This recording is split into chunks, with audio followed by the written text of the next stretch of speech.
Hi, everyone, and welcome. My name is Jay Tucker, and I run the Center for Management of Enterprise in Media, Entertainment, and Sports here at UCLA Anderson. And I couldn't be happier to welcome you to this year's edition of our Pulse Conference, which is coming to your screen instead of having you come to campus. We've put in a lot of work this year to try to make sure that this experience is just as exciting, interesting, compelling as it always is, and to make sure that you have a chance to join us for some networking throughout the week as well. I also want to welcome those of you who have joined us and jumped over from the Animation Summit, our first animation summit that we've run in partnership with Truffle Time and Baby Giant over in Europe. That just concluded about 30 minutes ago, and those folks are now joining the rest of the Pulse Conference, which we're excited to kick off. A couple of housekeeping items before we get started. One, social media. So you will see as the introductory screens come up for each of the sessions that we'd love for you to share your thoughts about what's going on via Twitter if you can. My handle is Data Shogun. The center's handle is Center for Memes, MEMES. And then the hashtag for the conference is UCLA Pulse, UCLA Pulse. We encourage you to get it started over there on Twitter. And let us know how things are going. Second, we've structured this event as a week-long experience because we didn't want to have you sitting in front of screens all day on a Friday.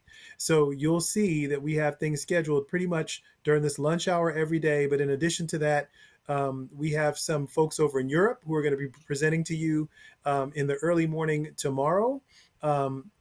We have an author, cyclist, and activist who will be presenting early morning on Thursday. And actually tomorrow evening at about 5 p.m., I'll be sitting down with Emma Yamazaki, who's in Japan. So look for sessions that run from about 11:30 till about 1:30 or 2 with some additions Wednesday and Thursday. Friday we'll be going for a good chunk of the day from about 9 a.m. I think until about 2 or 3 p.m. But we still won't be using the whole day. And that will include some networking, which is one of the other things I wanted to talk to you about. So we are using the Hop-In platform. What you can see now, you'll see icons that let you come into sessions like this one. But you'll also see a space where you can go into our expo, where we have folks who can share more information about our summer programs and other activities. We, for those of you who don't know, have classes for our MBA candidates, but we also do summer programs for undergraduates and high school students. So there are a number of instructors that you'll be able to find in that expo space throughout the week. It's also a great way to just connect with people and start conversations. In addition, Hop-In will allow you to have side conversations with other attendees. You just need to invite them. You should see that option, I think, on the right-hand side of your screen. Finally, I would say that I want to make sure that everybody sees the big picture. We titled this event 2020 Foresight for a reason. 2020 was a very challenging year, and as a result, we saw a lot of change, a number of interesting pivots, as well as new investments in technology and new user experiences and consumer experiences. We believe that a lot of the learning that we did during the course of last year is going to shape the industry for the next 5. And so that's really the focus of the conversations that you'll see throughout the week. As I said, we kicked it off with an animation summit.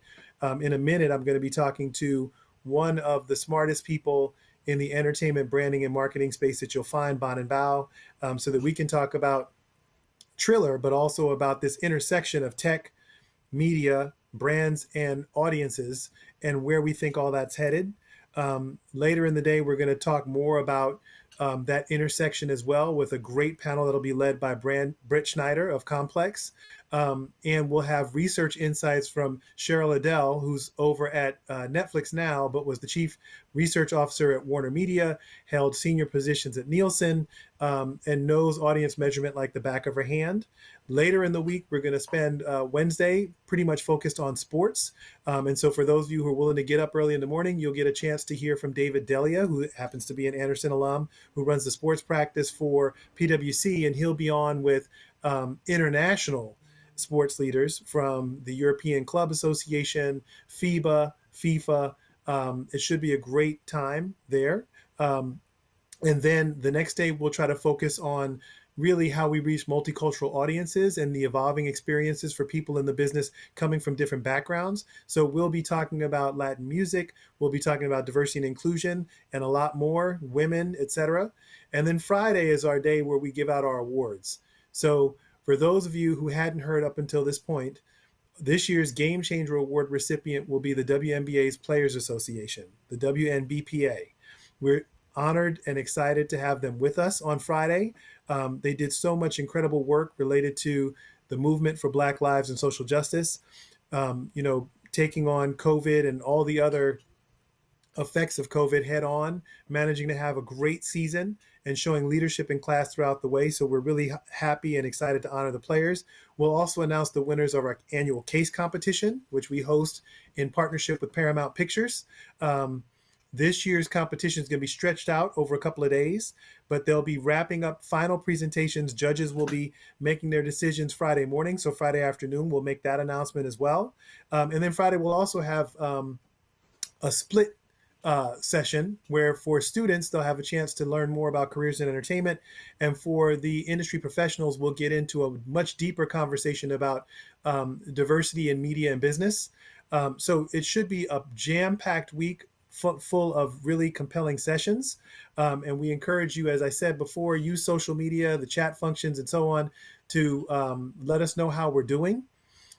Without further ado, I want to kick off today's segments with a conversation that I've been waiting to have for quite some time. I got to meet Bonin Bough thanks to Anastasia Williams, who runs the A-List and who happens to be part of our corporate working group at an event in New York a few years back. Bonin Bough has been an innovative marketer for years and always seems to be 2 steps ahead of the trends. So I asked him to come and sit with us to tell us about his new role where he's Chief Growth Officer at Triller, and also tell us a little bit about Triller along the way. But as I teased out earlier, I'm also asking him to help me and help you better understand what's happening across the media landscape. Because as I said, there's a lot changing, not just in terms of the experiences people have access to, but also in terms of the way that we monetize them. So with that, Bonin, please jump on in. Thanks, Jay. Thank you so much for joining us. Hey, man, it's my pleasure, and I'm just excited to be here. I'm excited to have you. Always love to have a few minutes with you so you can drop some wisdom on us. You've been, as I teased, you've been driving innovation in marketing forever. And what I love is that you see things, I think, sometimes that are not so obvious about trends that are going on in the industry and where there are opportunities.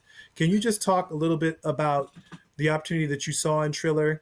What convinced you that that was a place you needed to be? It's interesting. I think that the short form video market, so just so everybody knows what Triller is, I think the shorthand that's usually used to describe us is that, we're a competitor to TikTok. At the end of the day, we are a short form video platform. There's no question about that.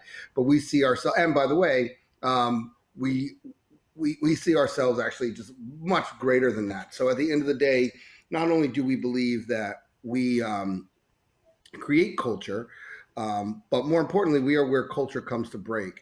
And so when you think about us as a platform, it's really, we're much broader than just, a short form video player. We do have one of the best AI kits in terms of video capture in the marketplace. We have 29 patents, which means that when you upload a video or you attach music to it, that it'll go through and it'll pick out the peaks, the troughs, the movement in the video and create a professionally generated piece of video that you can't do anywhere else. And so that is a big reason why creators come to the platform. But more importantly, what I saw on the platform was an ethos that saw the world differently, that said, you know what, we believe that creators should be able to monetize their creativity. And so the very first thing they did was they went out and they struck deals with all the major labels, which meant that whenever a user posted a piece of video content with a rights protected piece of music, that artist would get credit for that music. And they created something called social streaming, which is a patented approach to social streaming. And that continues on. And when you look at just the people who were invested in the business, 50% of the Series A were actually artists themselves investing in it, because they were literally creating a product to help them build their business. And then the second half of that, the other 50%, were part labels and part institutional.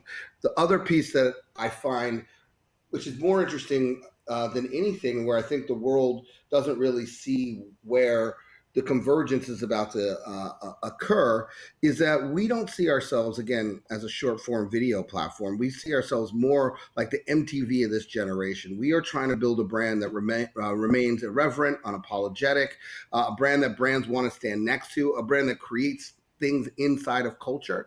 And so when you think about what's happened in social media or in the tech space for many of these platforms, is they've created a platform and said, just fill it with whatever. We don't care, just fill it with whatever. And we came along and said, no, we are specifically about creating the culture graph, which means that we are deeply rooted in hip hop, we're deeply rooted in drum and bass, we're deeply rooted in urban, we're rooted in the places where culture is created and where culture starts and culture grows.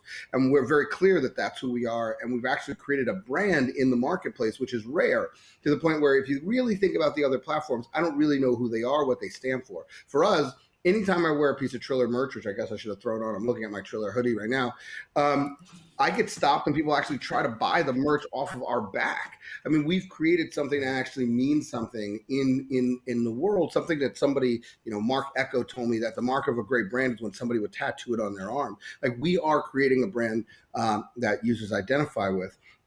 The other piece of that is that we're also creating a place where you can get your message out far beyond just form. You look at the assets that we've created in the marketplace, like the Tyson Jones fight, or most recently we're now announcing Fight Club. We are putting the brand and tentacles that are well beyond just being a short form video platform. And it shows when you look at the audience that we have. So the majority of our audiences, really, we have, that hard to reach 18 to 34. We're older. They're more of the culture creators and culture makers. We have a greater selection of influencers. When you look, the top influencers are on the platform. And also when you look at that demographic, they have a greater propensity to purchase because they have a greater access of disposable income. So we're really, again, creating what we believe is the MTV of this generation, a brand that lives beyond just, a short form video app, that lives in the world, everything from the houses that we own to the assets that we create, to now creating long form shows with the launch of our Triller TV. And so, that's really what the brand is. But I think when you want to step back and think, what I believe has really been interesting and what we're trying to create is, for so long, these businesses have done two things. One, they built themselves on the back of creators, and creators made very little amount of money off of that. And we look to change that. That's what we're doing every single day. We wake up to make sure that our creators are monetizing themselves in greater ways. We believe if we do that and accomplish that, then those creators will come back and back and back and continue to come with their audience. And we're also creating a brand that lives in the marketplace well beyond just this open, empty containers that you fill. Hope that did a good job for you, Jay. Okay. That you did a great job, but now you gave me 6 other questions. The first one is, you talked about, 1, establishing the brand, and 2, being the kind of brand that other brands want to stand next to. And I don't really separate that or distinguish that from what you just said about the creators themselves, because they themselves are living brands. And this idea that you want to create an experience where they can feel comfortable, partnering up, working within the platform, and coming back again and again and again. Can you talk about the vision of that? Is that something that was just baked into the product? Or were there other elements about how you communicate about the brand? You mentioned merch before, but are there other things that you had to execute on to get to a place where you felt comfortable that the brand, in terms of ways being communicated, actually reflected the promise of what you thought this platform could do? Right. I mean, it's something that was baked in. I mean, the founding of the platform was really artists, musicians themselves, PhD musicians who wanted to create a way to better share their music. And so, when you have that kind of founding ethos, and then you have the other piece, which is the idea that creators should be able to monetize their creativity, you kind of you start with that kernel of really being, again, for the people, again, very unapologetic. We were by far, we are the most diverse, if you read some of the articles, in terms of, the creators that we have on the platform. And more importantly than that is we, didn't silence anybody during the past 9 months that we've seen, where people are taken to these platforms to share their thoughts. And then when you look at communicating, I mean, look, at the end of the day, our tagline is "You do you." And so we continue to try to bring to the table things that allow people to do them. I mean, bringing Tyson and Roy Jones back into the ring at the age that they were. But, the real piece there was these men are colossal athletes. And why should they not have a chance, if they want to continue to showcase their athleticism? And even more than that is we also looked to reinvent what that entire sport looked like. And so when you look at what we just did, we were the 8th largest pay-per-view event in history, right? And so not only did we create a massive, cultural moment from a platform, we used the platform to be able to drive kind of those digital purchases, largest digital purchase pay-per-view event in history as well. But when you look at it, we actually told a story. And so it was shot in a way that had never been done before. It had a narrative which was the frontline battle. And so that was speaking to the journey that these two men have been on in their life and what they've overcome. But it was also speaking to where America was and what we were doing. And hence the charity was the Frontline Workers Charity, all the vignettes. That you don't see that kind of stuff in boxing. And then even down all the partners that we partnered with. So Weed Maps, for example, we work with them and Nas to create a piece which talked about fighters for change. And that was really the idea, was all the communities, underrepresented communities, and more importantly, oppressed communities that have been left behind in the struggle for cannabis, versus those that are actually now monetizing it and speaking to what those issues are. And so in that piece, we not only tackled big issues head on and spoke to what was actually happening, we also created an entirely new way to shoot. We wanted it to look like you were, and more than that, actually, just stepping back real quick, is it wasn't just a fight. It was a 3-hour event where the biggest musicians in the world met with the biggest, that, again, we created something that didn't exist. And because we brought in everybody from Jake to Tyson to Wiz Khalifa, we had an audience that stretched from 8 to 80. And so again, just rethinking what it meant to, to bring a brand to life. But then when you underlace that with the 22 camera angles, the fact that we brought people in who had shot The Fighter, the actual movie, it was a cinematic component, the overhead lights that had never been done before. I mean, just all. But it also spoke to how we pushed the brand out there, and we continue to talk, about you do you and bringing the brand to life. So there's many different ways that we bring the brand to life in the marketplace. But again, unapologetic, irreverent, and really focused on, making sure that we're supporting the expression that people want to have in the world. See, that's the thing that got me about that whole situation.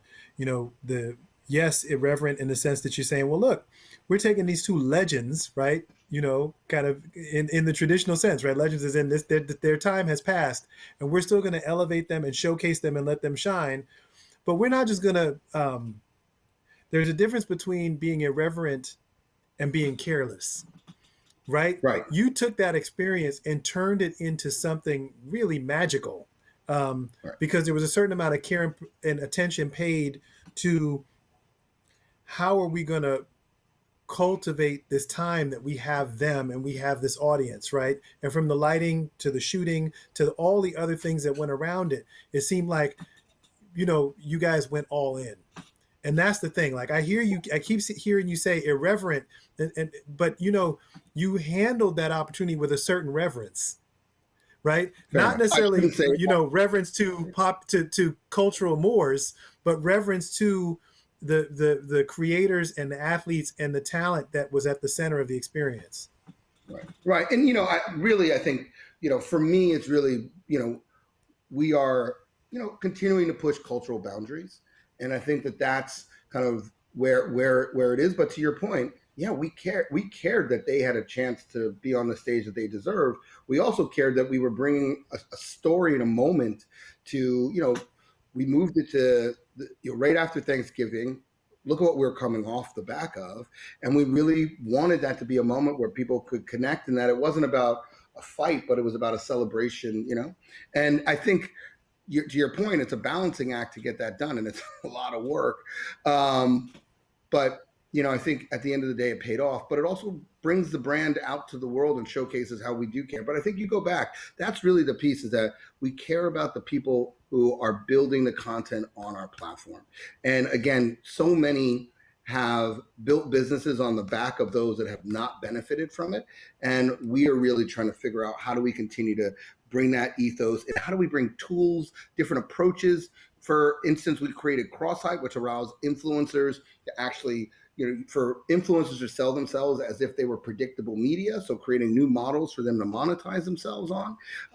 When you see, our live product, as we continue to roll out, you'll see even more tools that are built for creators to be able to create businesses on the back of our platform versus us on the back of them. And so, I just think that so you asked me, that's the piece where, when they said, look, here's our ethos, creators deserve to monetize their creativity. I said, whoa, this is a whole different thing that we're bringing into the marketplace.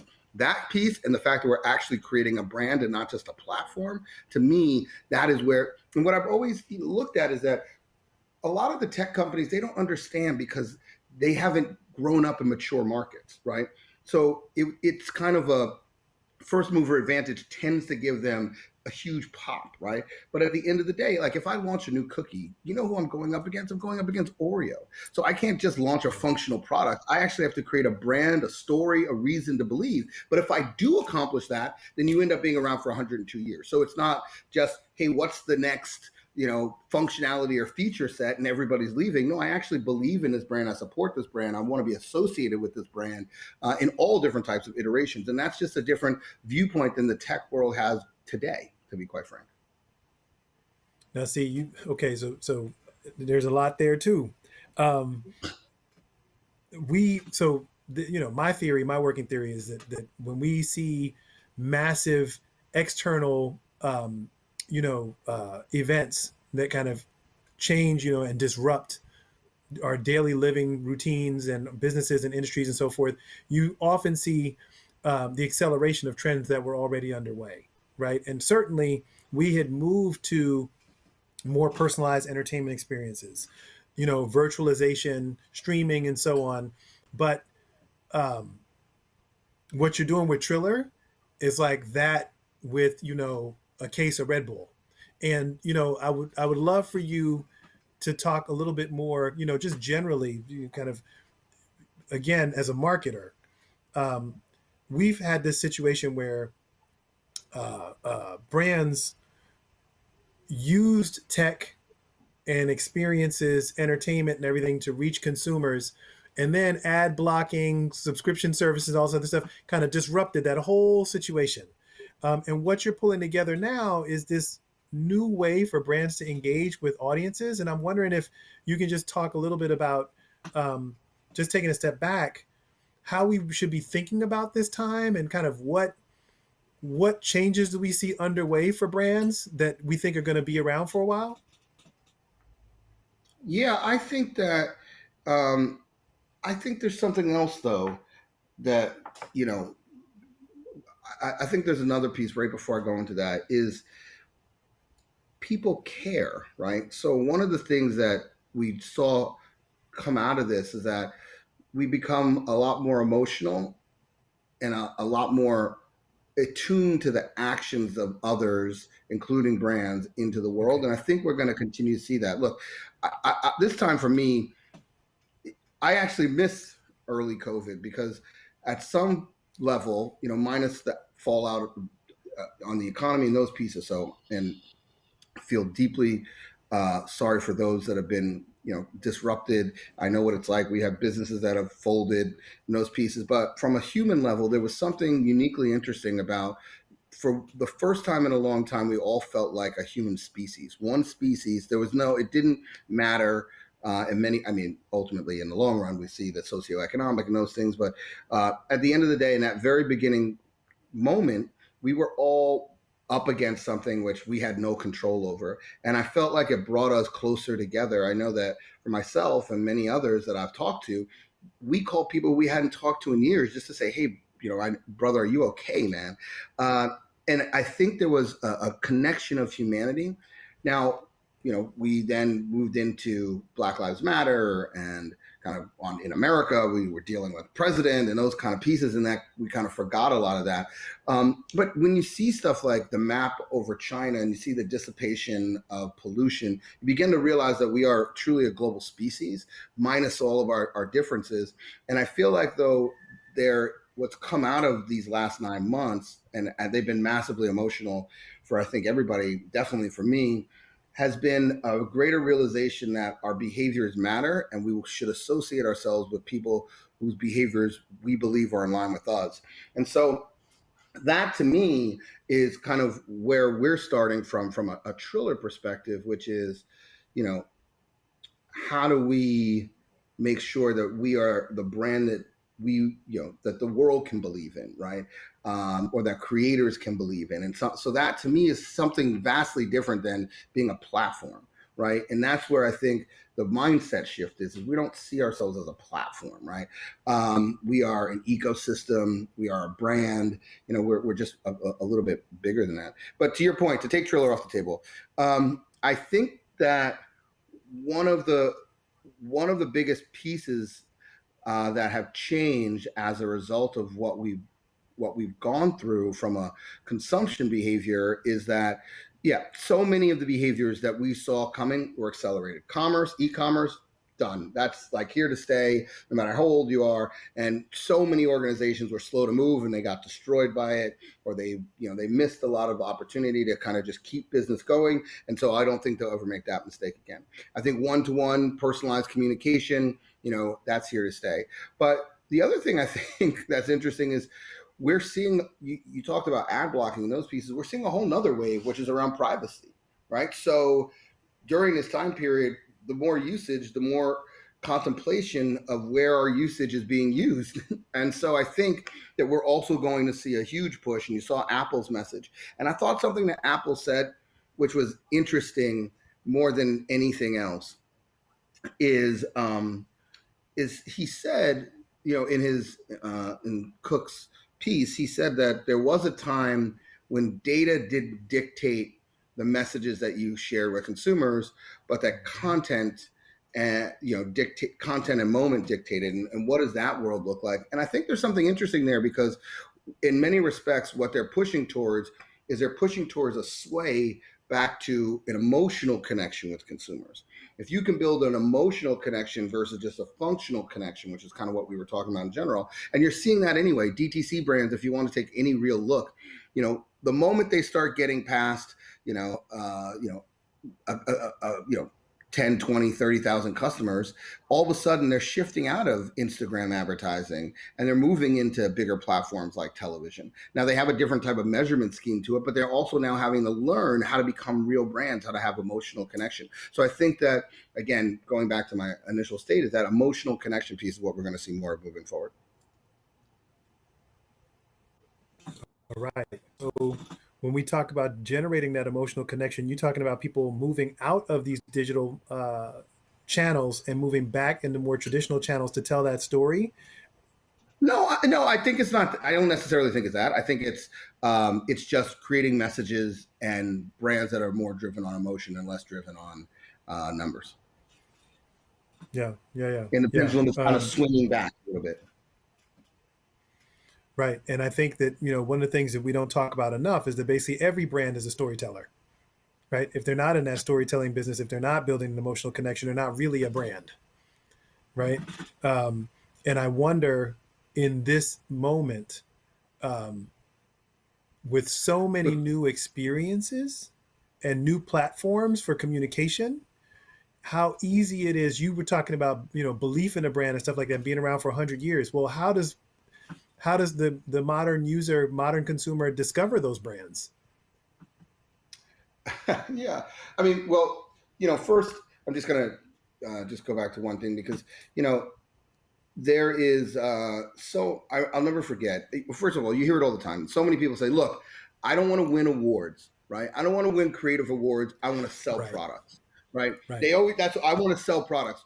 Well, that is, could not be so far from, those two are not mutually exclusive. In fact, there was a guy who did a presentation, I'll never forget. It was almost an hour and a half, a British guy. He said, this is going to be the most boring presentation that you've ever seen about creativity. And he went through and he went at every single brand across, hundreds of categories. And he looked at their competitive set. He looked at those that won awards and those that didn't. And there were two things that stood out. One is that the ones that won awards had a higher elasticity. So people were willing to pay more money for a brand because it basically connected to them on an emotional level. And what we forget is functionality becomes commoditized, but there's something that I can't, it's something that I can't put my hand on, which is I just love this brand. I'm willing to do anything for it or pay anything for it, right? And the other piece was that they grew faster. And so at the end of the day, that emotional connection, again, has been proven time and time again, but we've kind of shifted out of that. Coming back to where do they discover, I think that's the trick about being a good marketer, right? You have to find the unique ways where, things don't exist, and you have to create value. You have to punch beyond your weight. Look at what we also did with the Tyson fight.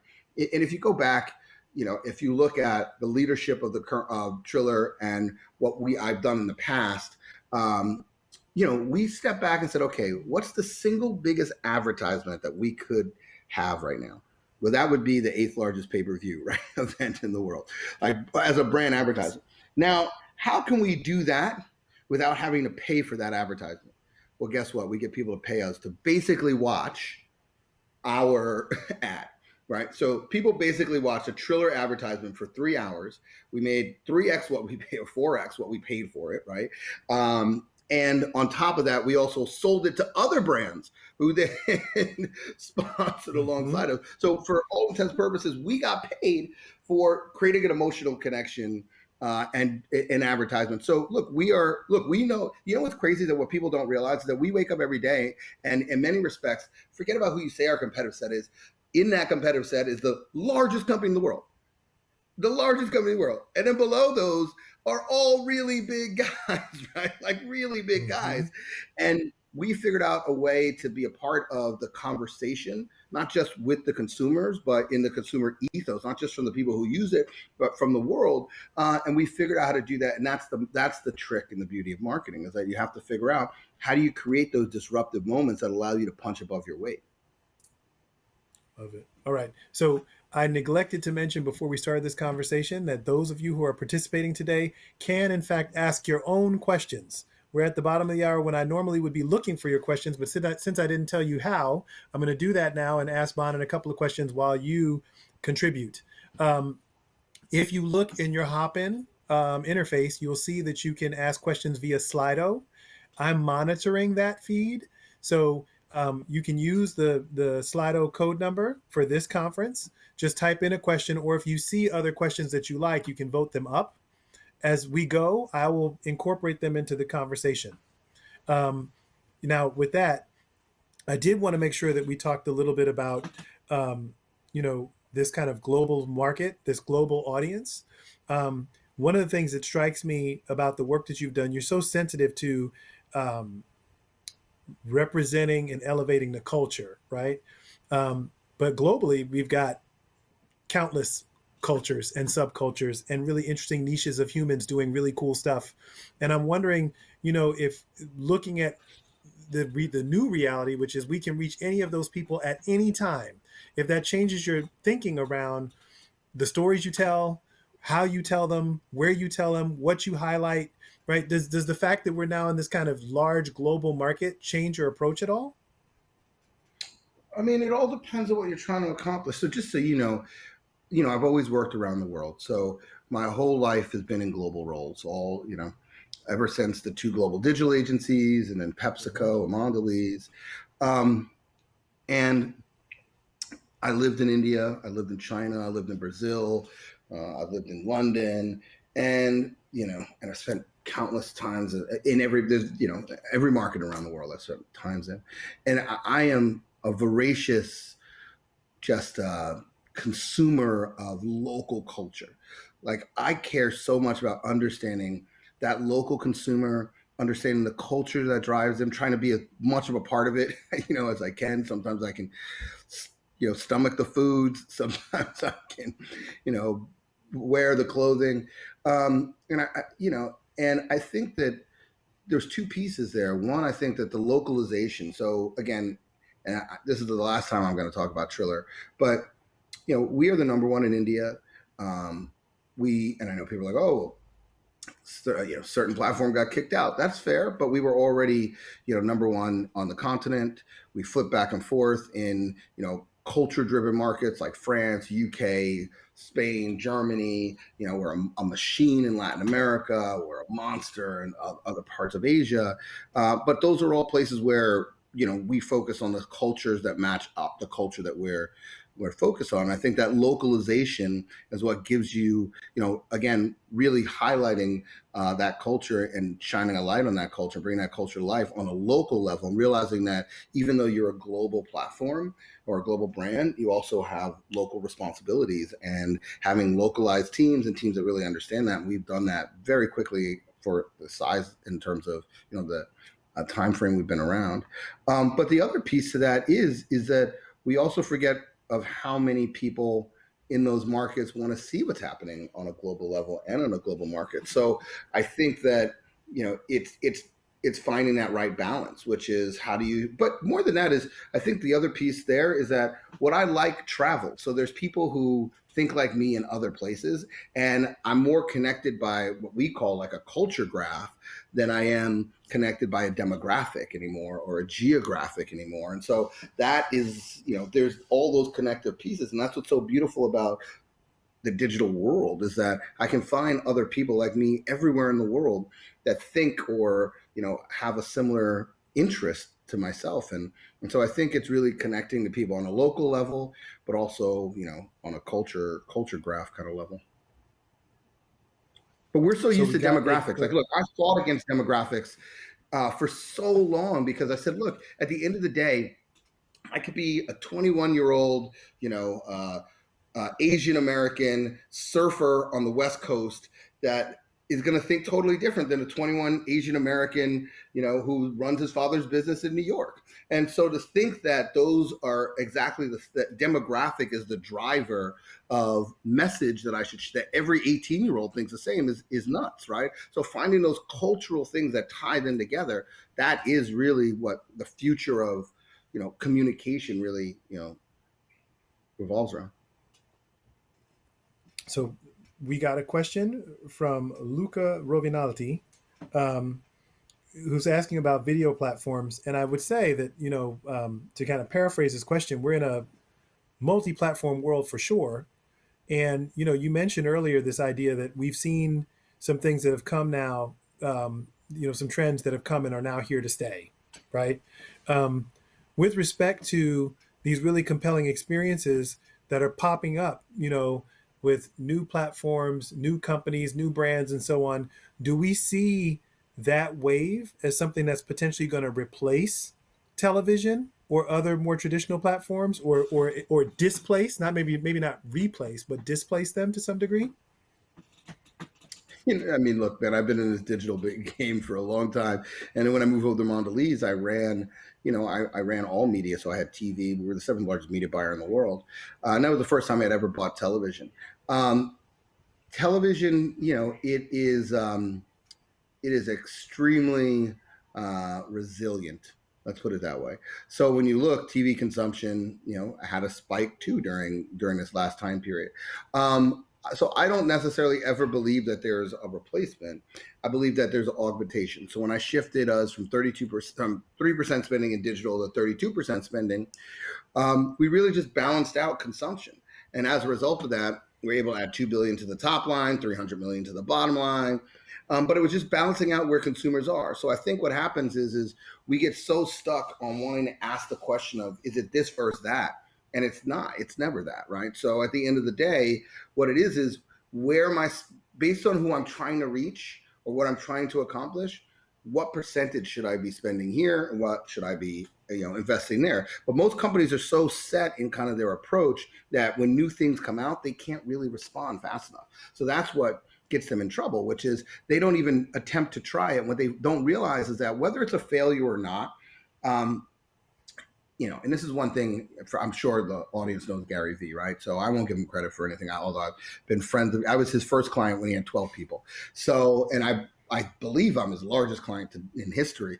But over the time period, I moved the business into his space so we can learn from him. I moved the entire marketing team in so that we could immerse them and change their mindset and get them to think a little bit like, what his teams did. But Gary said one important thing to me.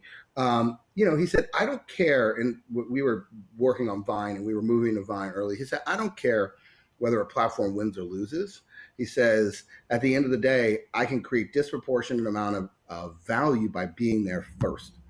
I thought that was interesting because if you look, those that were on many of these platforms first have the largest audience, right?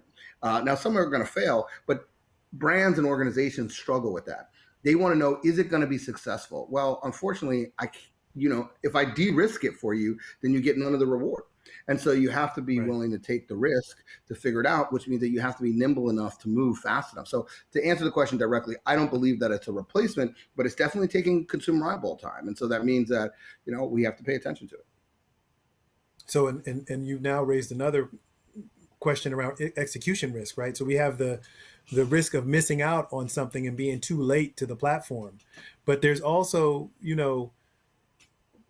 so much art around taking advantage of these new experiences where you don't necessarily control them. You don't control the discovery engine. You don't control the language. You don't control the responses of the users. And so, YouTube, which is no longer new media, but YouTube changes its algorithm, and the next thing you have to rethink your whole communication strategy, right? How do you embrace the new, stay nimble, but also invest enough so that you understand how to make the most of these platforms? I think you just you can't be afraid to do it, right? You have to build the muscle memory about not being afraid to jump in. You have to see what's working and adjust. And at the same time, you also have to, believe in it. Like, I'll tell you, Jay, in all honesty, working through large organizations, the single biggest thing that's different from those that win and those that lose is those that win believe that these platforms are transformational. They don't want a world to go back to when it was easy. They don't want a world to return to television. They don't want to set it and forget it. They believe that these platforms are going to give them a disproportionate advantage. And so they're going to do anything it takes to learn how these platforms, regardless of whether the algorithm is going to change, regardless of whether it's going to be uncertain, they believe that these are going to advantage them more than it's going to disadvantage them. And that's the difference, big, small, and it's interesting because later tonight I have a Zoom with a cosmetics company. We've become big on the cosmetics front. Vogue just did a big article that, Triller is the next platform for I don't know why, but actually we do know why. But I think all the time that we spent in kind of building out new shopping experiences and directly connecting with consumers and all those pieces. But it's interesting because this is a smaller brand. It's influencer driven. And before that, they were trying to do this with larger brands, right? And they were trying as an influencer to co-build brands with larger brands, and they just couldn't get it done. They did it on their own, and in less than 18 months, they're a $100 million brand. I can't tell you how many brands I work with today that want another $100 million. I can't tell you. But the difference is they were willing to try all the things that these brands are like, wait, I need to understand, is this, they're happy with living in the gray. And that's where, you create value. And that's the difference. And so I think at the end of the day, I can tell you got to build muscle memory, you got to do it, learn what works, but if you don't have the belief, it's game over, man. Yeah. And I think part of that is also going to be about folks being savvy about how they use the data, not just necessarily for themselves in kind of the first party sense, but also, you mentioned something about working with artists with Triller and helping them understand how to reach their audiences. I know Spotify had a like a was like a songwriters development type practice where they would do that. I know that some of the firms like Teradata or Market Share also do something similar, where you take that expertise you have with about pulling insights from data, and you share that with the key stakeholders so that they can do it, right? You make them more successful, which makes you more successful, and becomes a virtuous cycle, right? You engage more people because they love what they're getting, what they're seeing. The movers, the cultural movers and shakers, know how to reach the folks that they're trying to reach, and give them what they want. And it all kind of redounds to the platform. I think we have to, part of this, your point about being excited about the next new thing, and having a passion for it and being committed to it is critical. I think the other piece of that, though, is we also have to be in a mentality where we have to understand which resources we need to be able to share. And sometimes some of that expertise and the kind of hard knocks learning, instead of feeling like you need to hoard it, you're trying to use that to grow the ecosystem too. Right. And look, we spend a lot of time sharing, insights from the platform. We also really look. So in my role, I have, with my partner, we have marketing. So we have basically brand and revenue, right? And on the revenue side, I had watched platform after platform work with me.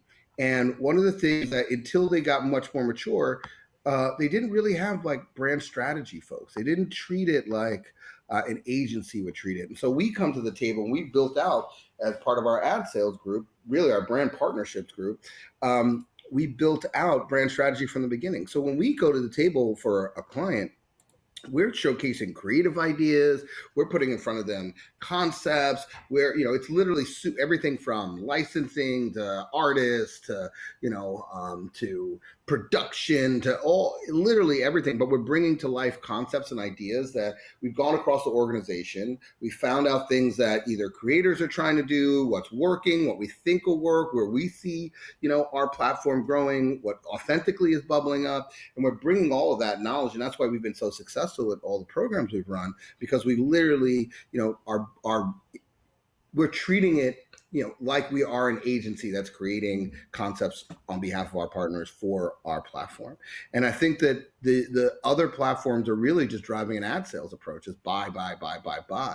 And for us, it's like I want to understand. Look, I was on the other side as well. I want to understand what's the core objective, what are the true business goals, and a lot of times we'll even push partners to do things that they didn't even, now look, to your point earlier, I have a little bit of reputation, so I get a little bit of trust.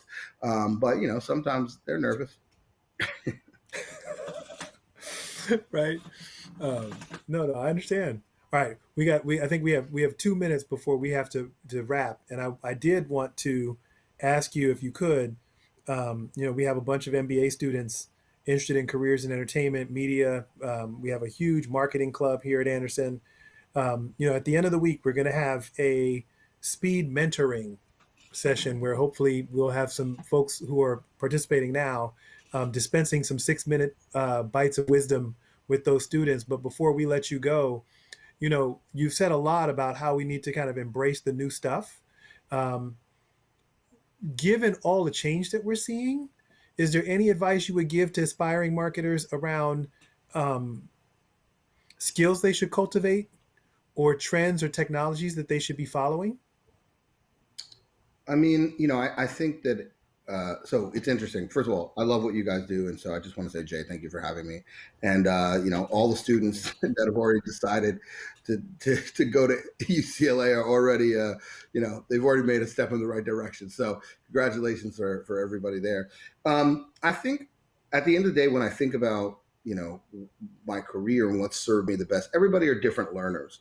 But I think the most important skill set to build is a way to take on high throughput information. So you said that I tend to be ahead of the curve, right? The reality is I'm not. I think I'm just more voracious about talking and learning and seeing what's happening across multiple industries and trying to figure out ultimately how that's going to apply to the industry I'm in. Trying to find, like, I went on a tear just around aerospace to kind of look at what space was going to do, and then ultimately what we could do for marketing. But I usually give the example of, I love speaking, because not because I love speaking, I do love that part, but I love coming on stage and there's a line of people all waiting to talk to me, and I will stay as long as it takes to talk to every single person. But at the same time, what I'm doing is I'm hearing all different types of ideas, and so I'm creating this high throughput learning. So more importantly, is what I'm learning is I'm putting together what the trends are, or I'm beginning to read the signals of what's coming, and so that's allowing me to make decisions and do pattern recognition. Okay, I've seen this before. Like when I jumped into text, I had already seen this many times before, and I just saw that this is where the most amount of human consumption is happening right now. And this is 2016 when I wrote the book. Text me with my phone number on the cover. In fact, if anybody does want to text me, 646-759-1837, I'll send you a free copy of the book. You can find it online and text the number from there.